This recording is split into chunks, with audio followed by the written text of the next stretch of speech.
Assalamualaikum warahmatullahi wabarakatuh. Selamat pagi Bapak dosen, selamat pagi teman-teman semua.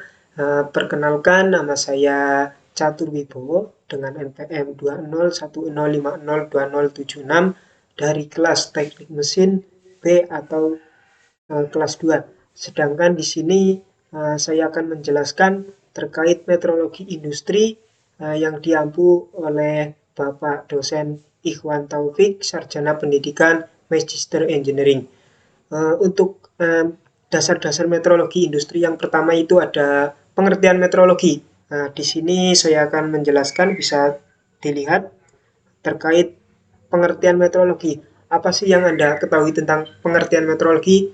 Mungkin dari teman-teman ada yang bisa menjawab terkait pentingnya pengertian metrologi. Nah, di sini saya akan membantu terkait pengertian metrologi, yaitu metrologi atau ilmu pengukuran, di mana ilmu pengukuran ini disiplin ilmu yang mempelajari cara-cara pengukuran, kalibrasi, dan akurasi di bidang industri, ilmu pengetahuan, dan teknologi. Jadi, secara garis besar, pengertian metrologi adalah ilmu alat ukur. Bisa disimak teman-teman. Metrologi dikelompokkan ke dalam tiga kategori utama dengan tingkat kerumitan dan akurasi yang berbeda. Nah, jadi di sini metrologi dikelompokkan menjadi tiga bidang. Yang pertama, metrologi ilmiah. Terkait metrologi ilmiah, yaitu berhubungan dengan pengaturan dan pengembangan standar-standar pengukuran dan pemeliharaannya. Terus yang kedua, ada metrologi industri, bertujuan untuk memastikan bahwa sistem pengukuran dan alat-alat ukur di industri berfungsi dengan akurasi yang memadai, baik dalam proses persiapan produksi maupun pengujian. Yang ketiga, metrologi legal, berkaitan dengan pengukuran yang berdampak pada transaksi ekonomi, kesehatan, dan keselamatan. Jadi yang sesuai dengan video kali ini adalah metrologi industri, yaitu bertujuan untuk memastikan bahwa sistem pengukuran dan alat-alat ukur di industri berfungsi dengan akurasi yang memadai, baik dalam proses persiapan, produksi, maupun pengujiannya. Nah, bisa disimak ya teman-teman. Terus yang kedua, terkait tujuan pembelajaran metrologi industri. Jadi di sini teman-teman, apa sih tujuannya untuk mempelajari metrologi industri? Yang pertama ini kita dapat saksikan. Yang pertama, dapat mengolah laboratorium pengukuran baik yang ada di industri maupun di bengkel kerja pada pendidikan keterampilan teknik. Nah, di sini yang pertama yaitu di mana di bengkel itu kita dapat terampil di bidang teknik dengan baik. Terus yang kedua, dapat menggunakan membaca skala alat-alat ukur dengan tepat dan benar. Nah, jadi ketika kita mempelajari metrologi industri, kita dapat membaca skala atau membaca alat ukur dengan baik dan benar. Karena di sini alat ukur sangat penting digunakan dalam bidang industri untuk ketepatan sebagai fungsi apa sih itu alat tersebut gitu.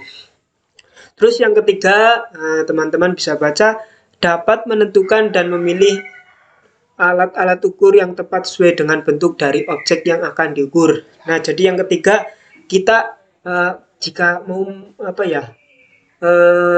mengukur benda, kita alat ukurnya seperti apa yang tepat untuk mengukur. Nah, jadi kita dengan mempelajari metrologi industri itu dapat menentukan atau memilih alat ukur yang tepat.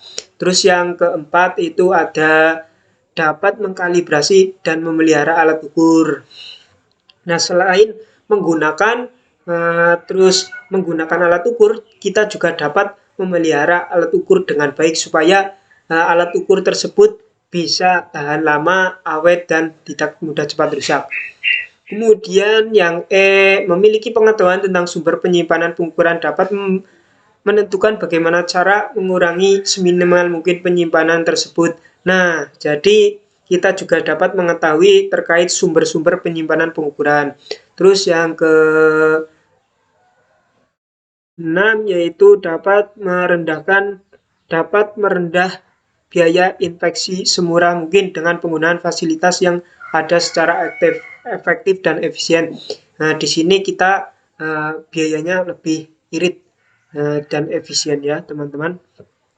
Terkait mata kuliah metrologi industri ini dipelajari agar mahasiswa dalam hal ini calon sarjana dapat mengetahui kegunaan tiap-tiap alat ukur yang bisa digunakan dalam dunia kerja, sehingga nantinya apabila mahasiswa tersebut terjun ke dunia kerja maka dia telah mampu menguasai ilmu tersebut tanpa harus mempelajarinya lagi.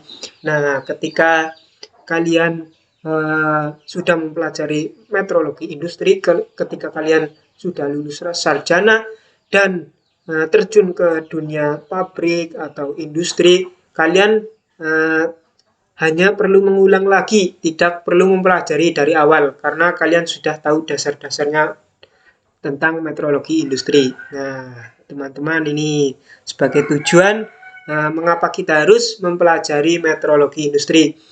Lanjut terkait metrologi industri, yang pertama dasar-dasarnya itu adalah pengukuran. Nah, pengukuran di sini dibagi menjadi beberapa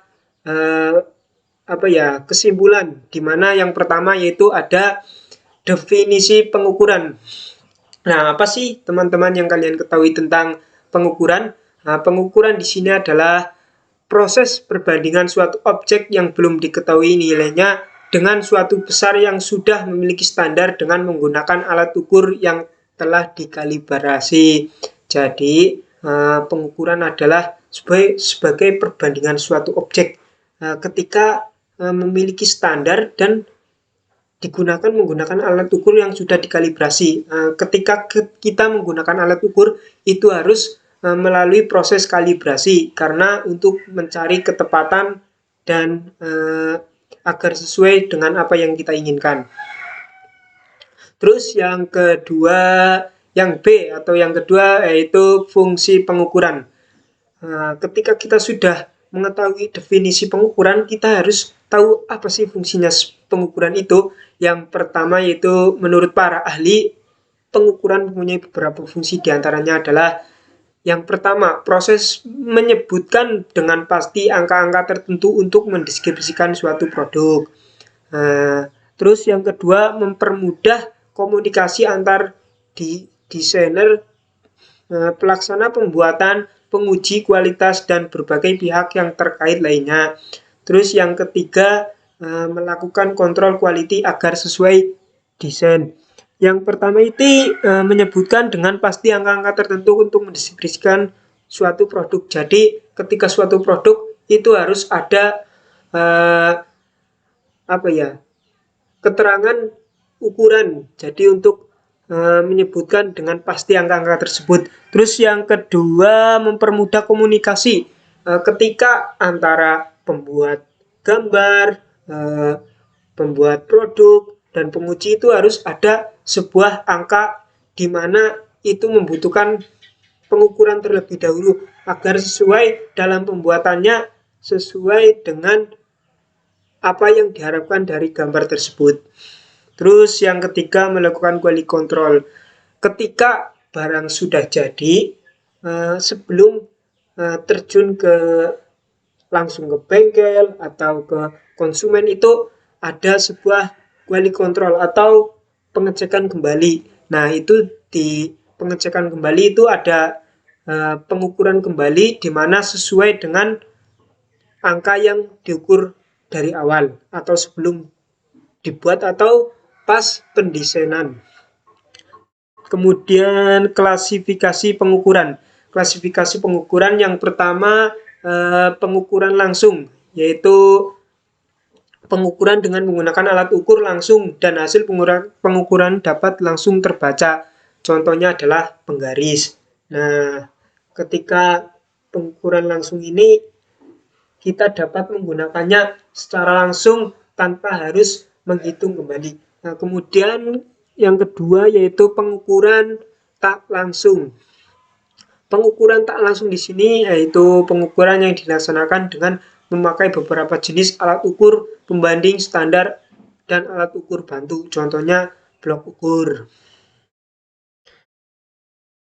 Ketika kita akan mengukur sebuah